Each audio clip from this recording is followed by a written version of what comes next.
Well, thanks so much to all of you and to Senator Shaheen and Commissioner Gottlieb. This is an issue that we all care about. It's actually an issue in healthcare that unites people as opposed to divides people. And there's a lot of opportunity here. And our industry, who's sponsoring this event, the PBM industry, cares deeply about this issue. And just to let you know real quickly what PBMs do, PBMs are hired by the large healthcare purchasers, health plans, unions, employers, government programs, Medicare Part D, to make sure the benefits are managed properly, efficiently, and also we reduce costs. We negotiate with drug companies, drugstores to bring costs down as much as possible. And this is an issue that we've been intensely focused on, not just PCMA, but our member companies are also doing many things on their own to address this issue. And while most of the discussion is around clinical things, which are very important and longer term, we have some solutions that our industry can implement right now in real time, and in fact are already doing in the marketplace. And we also have some policy suggestions that would move this along. One of them works with what Commissioner Gottlieb was saying about e-prescribing. But currently, I mean, what we want to do is get real solutions. We endorse the CDC guidelines, as nearly everybody does, but we have a 4-point plan, and I'll go through it real quickly. First, 7-day supply limitations for acute conditions. This is really key. I mean, the key with addiction is, from our point of view, prevent the drugs from getting into the wrong hands in the first place. With any addiction, if you can do that, you've gone a long way, not toward solving the problem, but toward keeping people from getting the medications that they shouldn't need and so forth. And that in and of itself could save lives, and that's something that can be done quickly.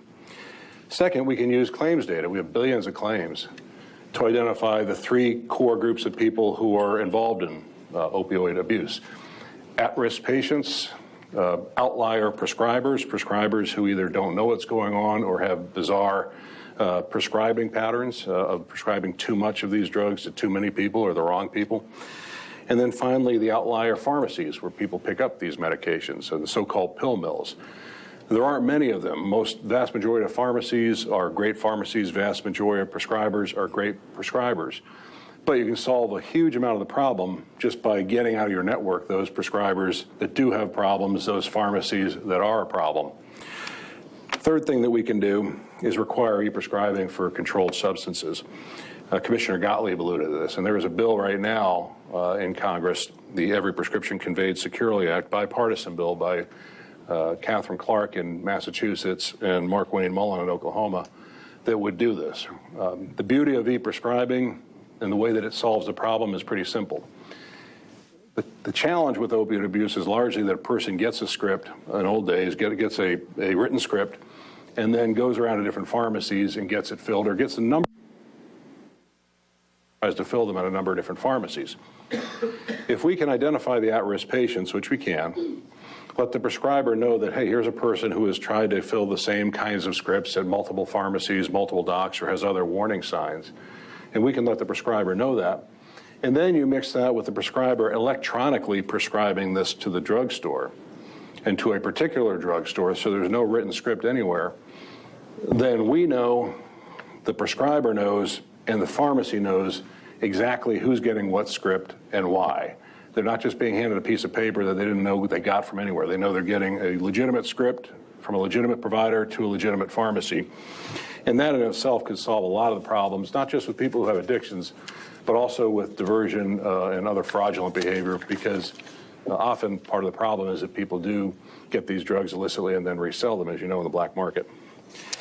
And finally, it would be helpful to require at-risk patients to get their medications, not all their medications, but just opioids, filled at the same pharmacy, at a single pharmacy as opposed to multiple pharmacies. Pharmacy, I hate the term, but that's what policymakers call it. But basically, it's requiring people who are at risk to go to a specific pharmacy, and only that pharmacy, to get those particular drugs filled. Again, to prevent pharmacy shopping and the other dangers that come with this.